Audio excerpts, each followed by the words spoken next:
back to another video. In this video, as you can see, we are in our extension little tower and we are continuing on with the floors. In this video, we are gonna actually get these floors fully with pipes and hopefully running water through them and nice and warm.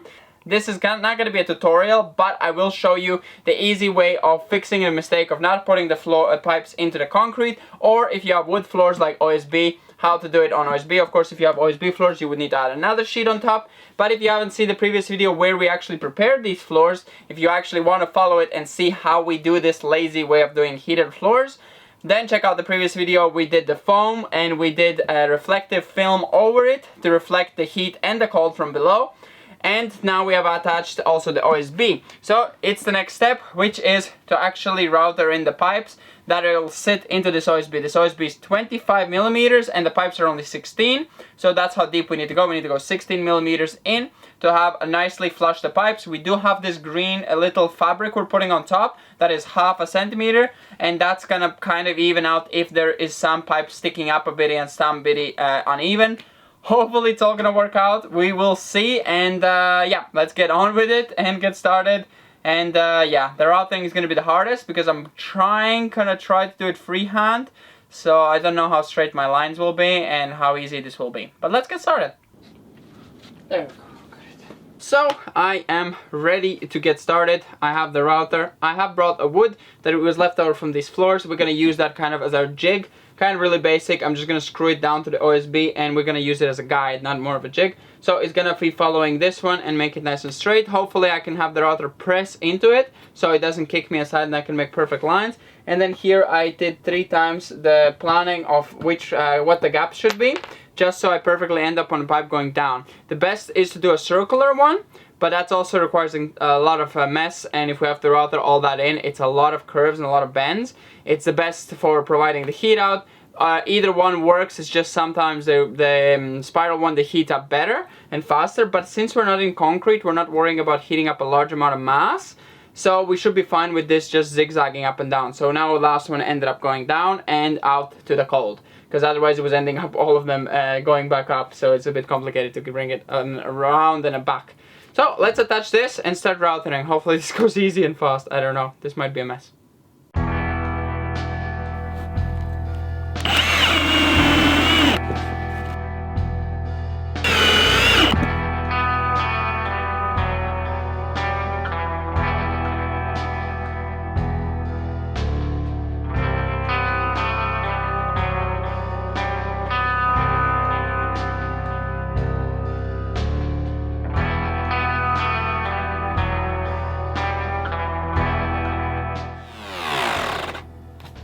Working pretty good. Working perfectly. And we had the vacuum cleaner plugged in, but that did nothing because it was all shooting away. Off to the side. At least well, it's easy to vacuum clean. Yeah. It's not that big of a mess. That makes a lot of dust, but you have to imagine that. Sadly, it's not the same size line. If it was, it would just click in and would be no problem. It's a lot bigger than what we need, so we do need to find a way to hold the pipes now. Okay, we'll see when we get there. Yeah. Let's now solve cutting it. Okay, we've cut one.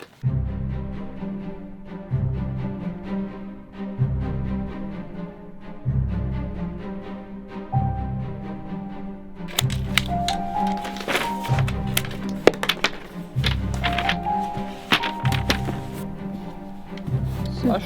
It's doing pretty good though, like perfectly. Yeah, we just need to find a way to secure it down.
So the first attempt, I made this circle, actually really useful to have the laser cutter because I could just make exact circles as I need.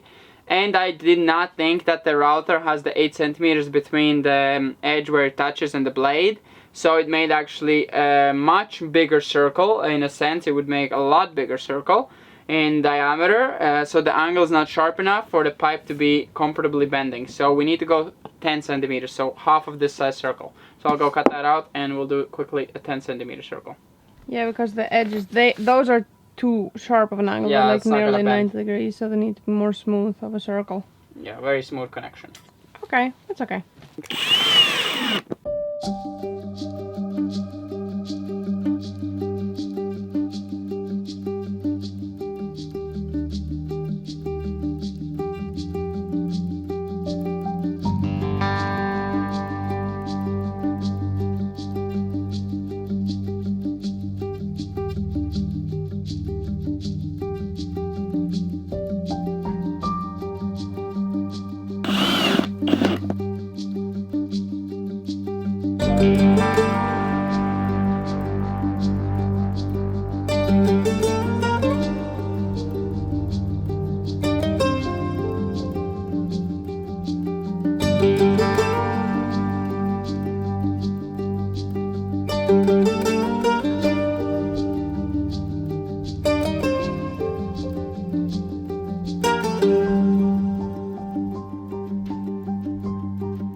So it's the next day. As you saw yesterday, we did not get to finish everything. We did finish the routering, we just did not put all the pipes in. So now we're gonna start working. We have a thermostatic valve here, so this is gonna prevent the water in the floors to getting more than 30 degrees. This one goes 20 to 43 degrees, so we have a lot of adjustability as well on this one.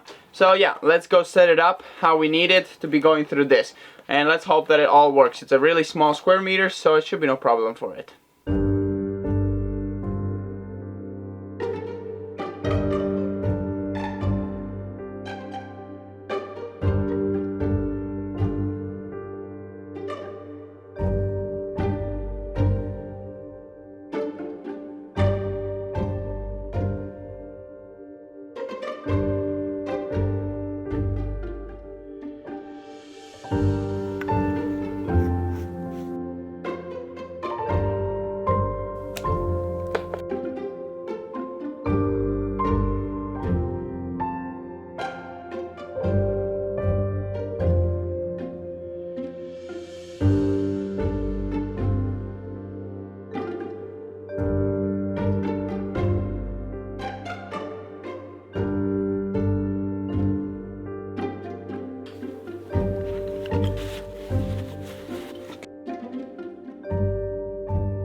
One connection is done, now cold. A bit more complicated because it has two roads.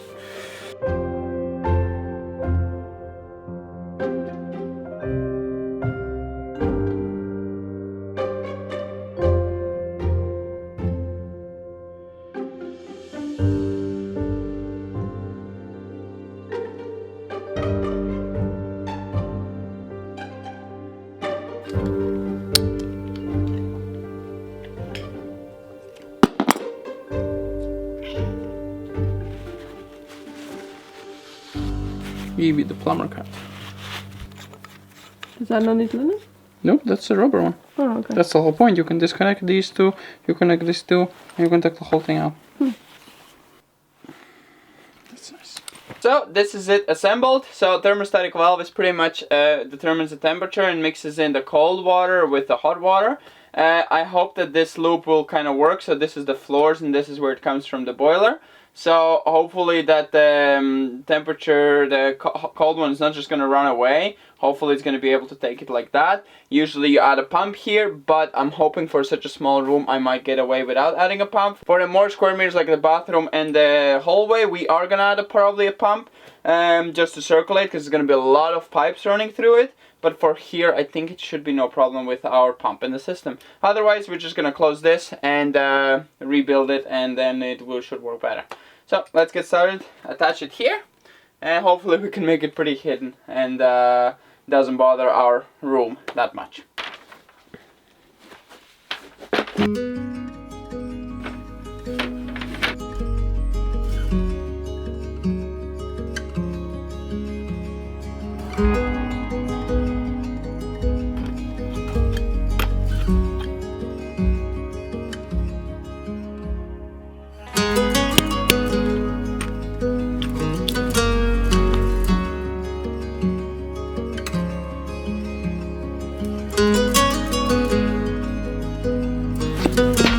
Much like a Lego.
So as you can see, we are done. The pipes are all in their places. I didn't put the reflective film underneath here because I think it's going to be perfectly fine since we have the film underneath. So it should bounce the heat up. Maybe as an extra step I could have done it, but I think it's a messy thing, and the tape we have, it kind of crunches up. As you saw on the edges, it doesn't really do such a good job, and it's definitely not going to stick very well on the OSB.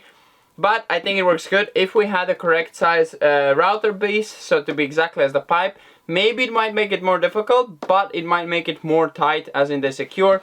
Now we put tape with some staples, that's gonna hold it for now, just so we can lay on the floor on top, and then it shouldn't go anywhere, especially once the water's in the pipes, they'll get heavy. So let's now attach the rest of it, and then we need to pump in some water and actually connect it to the system and get some water in there, some extra, and hopefully then they will get hot. That's all we're hoping for, and hopefully not too hot as well.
excited for heated floors? Peppa, would you ever imagine that your house would turn into having heated floors? This like disgusting pooped place?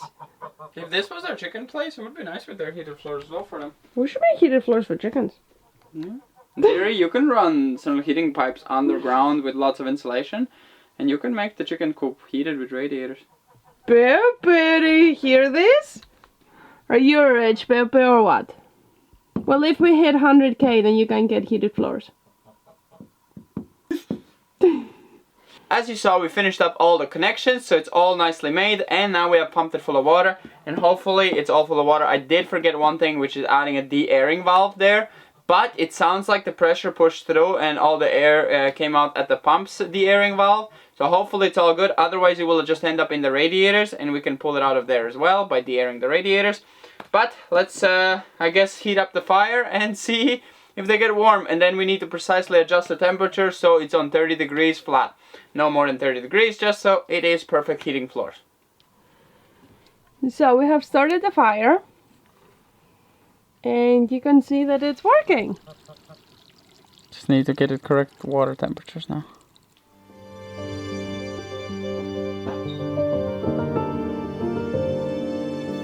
$31 degrees. That's perfect. Yeah, for now. That's perfect. Whoa, there's a hot David.